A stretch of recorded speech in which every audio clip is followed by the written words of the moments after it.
court. Why is this being violated?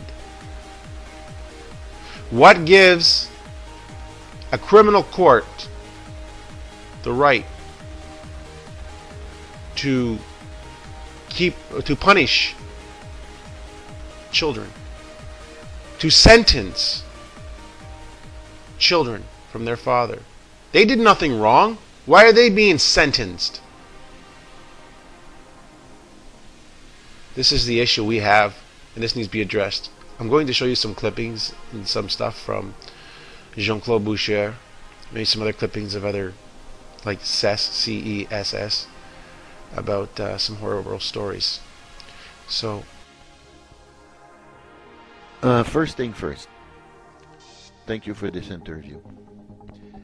It is important that this hidden part of the history of Quebec be known by its population, so everybody understand how and why they're lost in a society they have difficulty to understand. And to people of other countries, so that they don't get trapped in the same kind of state propaganda that will tell everyone how to think and how to live. The French title of our book is 300,000 Beaten Women. Did you believe it? It, of course, refers to 300,000 beaten women in Quebec only, and every year, out of less than 3 million women of all ages back in 1985, when the government of Quebec published its first document about domestic violence. This figure, of course, was a total lie, out of nowhere. It was invented to please the woman shelter groups that were looking for money, jobs, and prestige, and also for some political needs, that is, to try to get the woman's vote. This lie was the jumpstart of numerous politics and regulations, and of course, generous subsidies to feminist groups, and it ran until 2004. And through access of information, La Préfecture made public the fact that it was a government lie, that the 300,000 beaten women had no source. From 2004 on, the government published it publicly, not to call it propaganda, replaced it with another false statistic that looks very serious. Government officials, still under the pressure of feminist groups now rich from subsidies money, decided to use the count of events reported to the police as the ground of its propaganda, official campaign against against domestic violence. They, of course, had to justify the $500 million they were spreading amongst feminist groups every year to protect these so numerous false woman victims.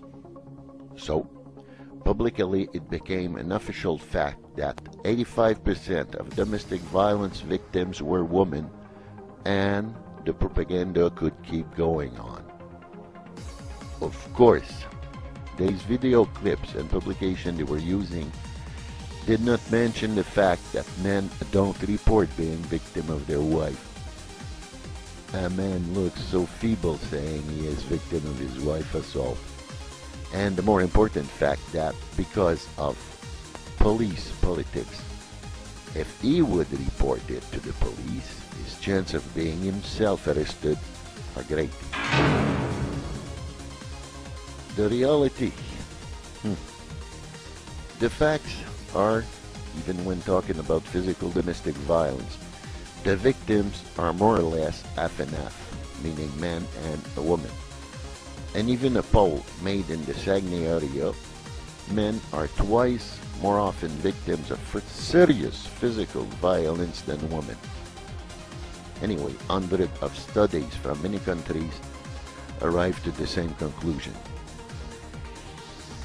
The damages done to the Quebec society, particularly to father and children, will probably never totally be known. It has permitted the justice system to jail tens of thousands of fathers on simple declaration of a woman. Any woman in Quebec still today can get any man arrested within minutes just by telling the police she's afraid of him.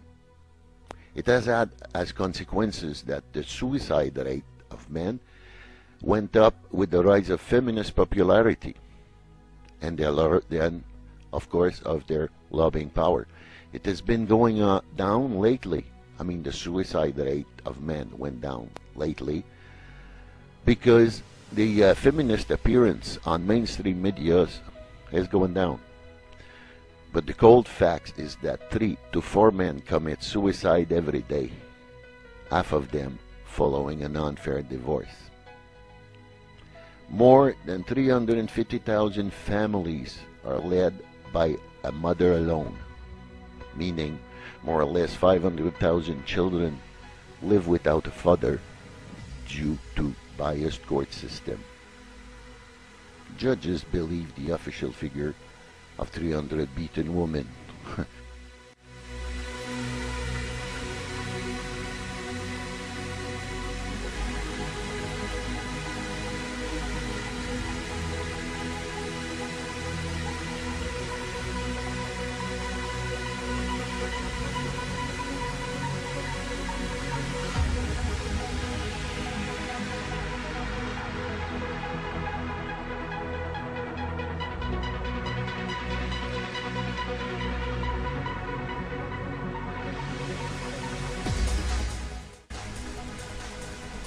It's time to create some awareness, and I want your support to get my children back. When this trial, pre-trial, whichever it may be, is done, that's when the media apparently has free range to do the story, because then they know that I'm innocent. But until then, I'm still guilty. Until I'm proven innocent. It's funny. When I got arrested about 10 times, that cop with a big smirk on his face kept saying to me, "Don't worry, this is not Mexico. You're innocent until proven guilty. You're innocent until proven guilty," said to me in the car, said to me at the station. And now I get the joke. I understand the joke. You're guilty until proven innocent. This is worse than Mexico. This is Canada, people. And it's not just for Canadians, worldwide. The UK, the United States, Europe, the DPG, the CPS, whatever their forms or names, the Child Protective Services, most of them are not doing their job. And on good people, they take the children. But when it comes to where the children are actually in danger, they seem to be leaving the children with the dangerous parent. Now, I have a doctor who's verifying the dangers of this, who's willing to testify, who has written a letter. I have a head nurse. I have a person with a higher security clearance in national defense, higher security clearance than the damn police officers that arrested me. And they even spoke, she even spoke up. What happened? Now the files are disappearing because the evidence is overwhelming, right? So someone is and will be held accountable and responsible. Now, there's children's lives that are in danger and at stake, and I have the evidence. Why is this being allowed to continue? I want my children protected, and I need your help, people, because this needs to be known.